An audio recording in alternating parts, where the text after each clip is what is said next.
¿Qué piensa Aristarchus de argumentos sobre el surgir de la razón en los hombres, el argumento de la razón de Lewis, el argumento antropológico de Dante? El de Lewis Ujú. no sé si lo vas a conocer, si no ya te lo pasaré porque es bastante interesante, aunque es más un argumento en contra del materialismo y Vale. quizás Que es como de Plantinga, o parecido. es similar, ya te lo buscaré y te lo pasaré.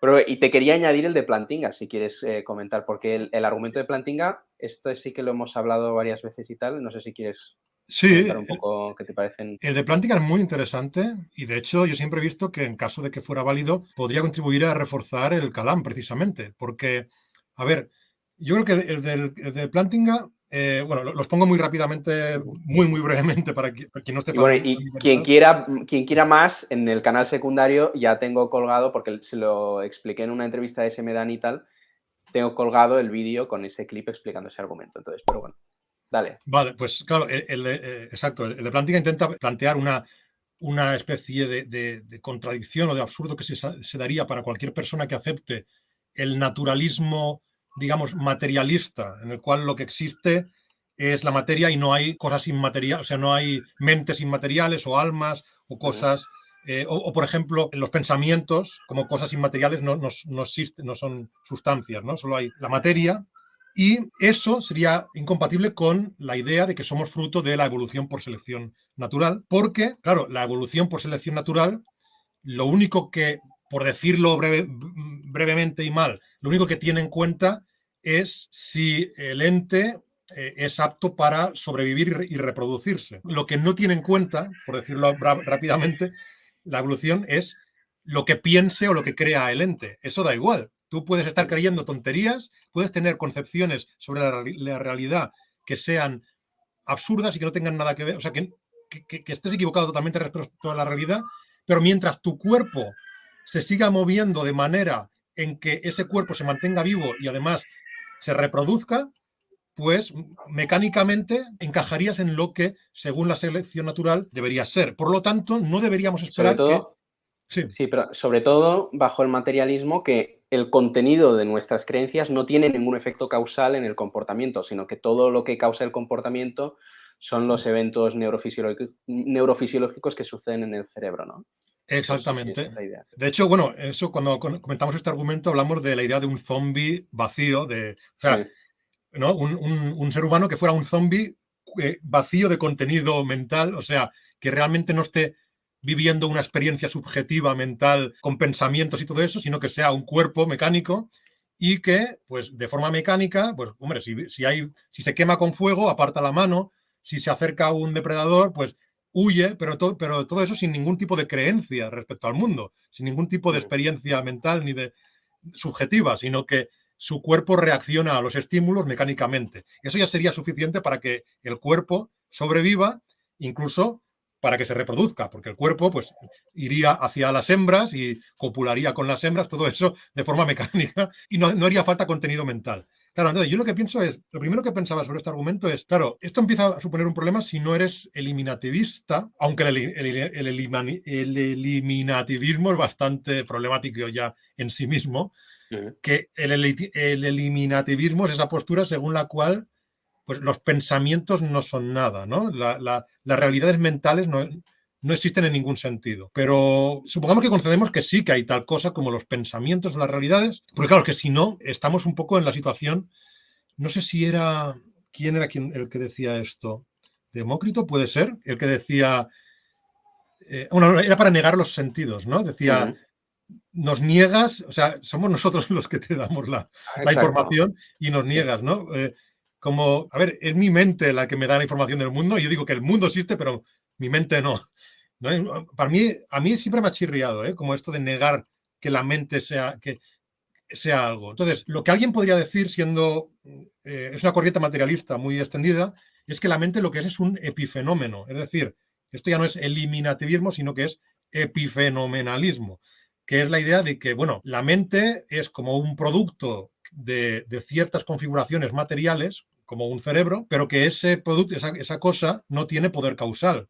Hasta aquí estamos de acuerdo, ¿no? Que esa sería Ujú. una postura. La postura de los epifenomenalistas sería esa. Pero claro, si no tiene poder causal, Sigue ¿cómo está afectándole el contribuyendo? argumento. Exacto, ¿cómo está contribuyendo? Entonces, hemos de decir que hay tal cosa como una mente que es inmaterial y que tiene poder causal. Y esto reforzaría el Kalam, porque el Kalam precisamente quiere que haya una cosa con poder causal que sea una mente inmaterial y que esté ahí, ¿no? Que haya causado el universo.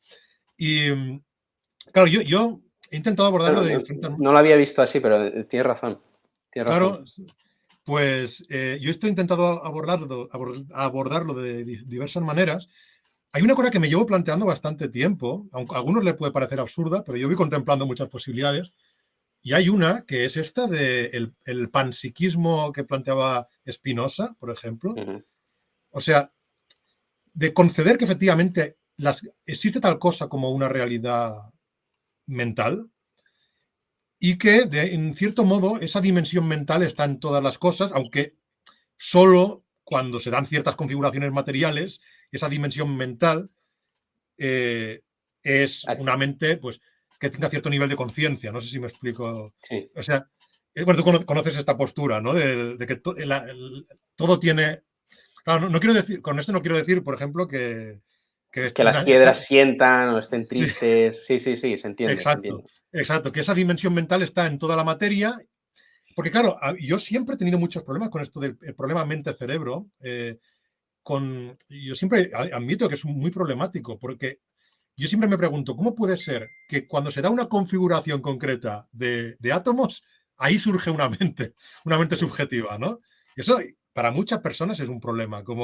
Es como si dices, no, tenemos unas sillas aquí en esta sala, si las ordenamos de cierta manera, ahí hay algo que empieza a pensar, ¿no? Si pones las sillas en cierta posición, eso empieza a pensar.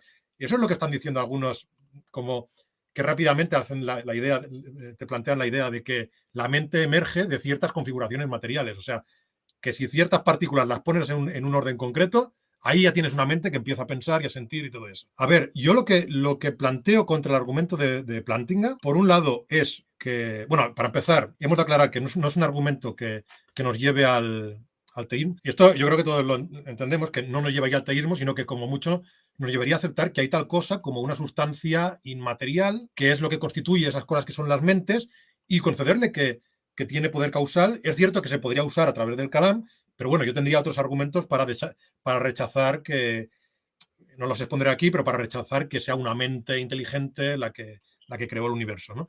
Pero suponiendo que no vamos por este camino, sino que intentamos refutar propiamente el argumento, yo hay una cosa que no sé si lograré exponer rápidamente aquí, pero la resumo, si no, y en un vídeo que haga yo ya la veréis desarrollada. Que es que al fin y al cabo, incluso si aceptamos que la mente es un epifenómeno, creo que sería inevitable que ese epifenómeno, esa imagen mental, fuera siempre un reflejo de la realidad que rodea a el ente sujeto a la selección natural y a la evolución por selección natural. ¿Por qué? Porque el hecho de que un ente sobreviva en un entorno hostil, evidentemente el entorno, o sea, cuando se asume la selección natural, se asume que el entorno es algo real, que es la realidad en la que está el ente. O sea, eso sí que es una realidad. Y todos los mecanismos de percepción, o sea, digamos, perdón, si además de aceptar que el ente está en la realidad, sobreviviendo en un mundo real, aceptamos que la mente del ente, el mundo mental del ente, es el resultado de fenómenos físicos como las sinapsis neuronales o lo que sea, que se dan físicamente en el ente, como el ente es fruto de la selección natural, sus elementos físicos, sus fenómenos físicos, precisamente por ser fruto de la selección natural, tienen que ser reacciones al entorno real en el que se encuentra. Hasta aquí se sigue mi razonamiento. Tienen que ser fruto del entorno real. Y lo que yo desarrollaría es que como esos fenómenos físicos cerebrales tienen que ser fruto del entorno real en el que se encuentra, esos fenómenos físicos necesariamente cuando generan una imagen mental tienen que estar transmitiendo información de la realidad. ¿Se entiende o no? Si no se entiende, decidlo, ¿eh? Porque es una cosa muy confusa. Yo te estoy siguiendo. Yo creo que lo estás explicando, lo estás explicando muy bien. Yo te estoy siguiendo. Pues entonces, por eso yo creo que aun si la mente fuera simplemente un epifenómeno sin poder causal, creo que podría llegar a argumentarse que ese epifenómeno tendría que estar reflejando la realidad porque ese epifenómeno mental sería fruto de un fenómeno físico que es fruto de la realidad hostil en la que está sobreviviendo el ente fruto de la evolución. Ese es el resumen. Sí, yo no estoy convencido de que funcionará eso, pero no sé, si quieres ya lo Sí, hablaremos, pero, o es sea, por complicado. ejemplo, en el vídeo que hice sobre, bueno, sobre el tema este del argumento de Plantinga, me comentó una persona algo similar. Bueno, si no es similar a lo que tú estás diciendo, me lo dices, ¿eh? Me dices, no, no, eso no es lo que estoy diciendo, pero a mí me parece que es similar. Me dijo, no, pero a ver, igual que, por ejemplo, entre una pata y una huella hay semejanza porque la pata está causada por la huella, pues también entre la realidad y el contenido mental, pues tendrá que haber una semejanza porque hay también esa conexión causal entre la realidad y lo que produce la semejanza, ¿no? Es más o menos, Sí, ¿crees que? yo sí voy a poner el ejemplo de, por ejemplo, una persona y su reflejo en un espejo o su sombra, ¿no? Que es Ujú, una cosa totalmente indisociable, ¿no? Pero sí, claro. sí. Entonces, no sé qué te parecerá lo que voy a decir ahora, ¿eh? Pero mi reacción ante eso es que en el fondo es como si se estuviera asumiendo lo que se tiene que probar. Porque, por ejemplo, en el caso de la pata y la huella, no tienes solamente la pata y la huella, sino que tienes una superficie que tiene unas propiedades concretas para, en contacto con una pata, dar una huella, ¿sí? Ujú, sí. En cambio, una superficie con unas propiedades distintas, en contacto con la huella, no daría una huella, sino, por ejemplo, un vidrio, ¿no? O sea, si Ujú. yo piso un vidrio, pues lo rompo, ¿no? Y el estado del vidrio post encuentro con mi pie no refleja para nada mi pie, ¿no? No sé si se entiende. Vale. Sí, sí, sí, En cambio, entiendo. el estado del barro post encuentro con mi pie sí que refleja mi pie, pero precisamente porque de alguna manera estamos hablando de una superficie que ya tiene esas propiedades concretas para tener como resultado algo que refleje o que se asemeje a mi pie, ¿no? Vale. Entonces, mi reacción al hacer esa analogía, o lo que yo le comentaba a esta persona, es que de alguna manera se está asumiendo, porque se está diciendo la huella es a la pata lo que los contenidos mentales son a la realidad, ¿no? Y Sí. como entre pata y huella hay semejanza, entre realidad y contenidos mentales también, justamente porque hay esa conexión causal. Pero mi reacción es, bueno, pero se está asumiendo que tú tienes un cerebro con unas propiedades muy concretas que ante el contacto con la realidad va a producir contenidos mentales que se corresponden con esa realidad. En cambio, tú podrías tener un cerebro que en el contacto con la realidad produjera contenidos mentales que no se corresponden, pero que aún así sí que tuviera comportamiento adaptativo, ¿sabes? Entonces, en lugar de un cerebro barro, tendrías un cerebro vidrio, ¿sí? Que los Vale, sí. contenidos mentales, no sé si se entiende, los contenidos Sí, sí, mentales sí. no reflejarían o no se asemejarían a la realidad, pero el argumento de Plantinga lo que te está diciendo es que aún así podría tener comportamiento adaptativo y por tanto ser favorecido por la selección natural, ¿no? Sí, Pero no sé, esa es entiendo. como mi reacción de primeras ante ese tipo de analogías, pero no sé qué te Eh, parece a ti. sí, no, no, entiendo, que tu respuesta, o sea, claro, lo que plantearía es que, bueno, sí, por mucho que mi contenido mental sea fruto de esos fenómenos físicos derivados de la realidad, claro, podría ser como ese caso que planteas del vidrio, ¿no? Que no tiene nada que ver con lo que pasa en la realidad, pero es que esta falta de relación de semejanza es donde yo criticaría este punto. Lo que pasa es que esto ya sí que es muy difícil de desarrollarlo aquí y a lo mejor ya lo abordaría en un vídeo o algo porque es muy difícil de explicarlo. Pero yo creo que esto de que, o sea, yo incluso asumo que en cierto sentido no hay semejanza, porque de hecho estamos hablando de dos dimensiones distintas, ¿no? De una supuesta un mundo real y otro mundo mental. Y yo creo, a ver si me explico con un ejemplo, a lo mejor no se entenderá, pero intento explicarlo Mm, con un ejemplo, que sería como decir que no hay semejanza entre un gato y la palabra gato. ¿Vale? O sea, claro que no hay, es que no hay, porque son dos cosas, pero, pero cada vez que, o sea, pero desde el momento que ponemos ese nombre al gato, o sea, ese nombre significa que hay un gato. Entonces, mm, a ver si me explico, ¿eh? Yo no sé lo que hay realmente en la realidad, pero cada vez que veo X, es como cada vez que alguien dice gato. Es decir, cada vez que en mi mundo mental se presenta X, yo sé que hay una cosa que no sé si se asemeja o no se asemeja a la realidad, pero es una unidad descriptiva de algo que hay en la realidad y que se me podría presentar de cualquier otra forma, pero mientras siempre que me encuentre con X en contenido mental eso corresponda a la misma cosa en la realidad, yo creo que estoy teniendo una imagen fidedigna de la realidad. Supongo que nos ha entendido bien porque es muy... No, no sé, Sí, no sé, pero yo creo que si te he entendido, sí, eso es concederle el argumento a Plantinga, me parece, ¿eh? sí, ¿por qué? Porque me estás diciendo, o sea, si te he entendido bien, es como si ¿Mm? estuviéramos diciendo que da igual de qué manera se me presente la realidad o da igual cuáles sean los contenidos de mis creencias, mientras sean consistentes a lo largo del tiempo. Pero no ¿Sí? solo, pero consistentes en el sentido en que cada vez que se me presenta la cosa X, Ujú. corresponde a algo que en el mundo real es siempre la misma cosa.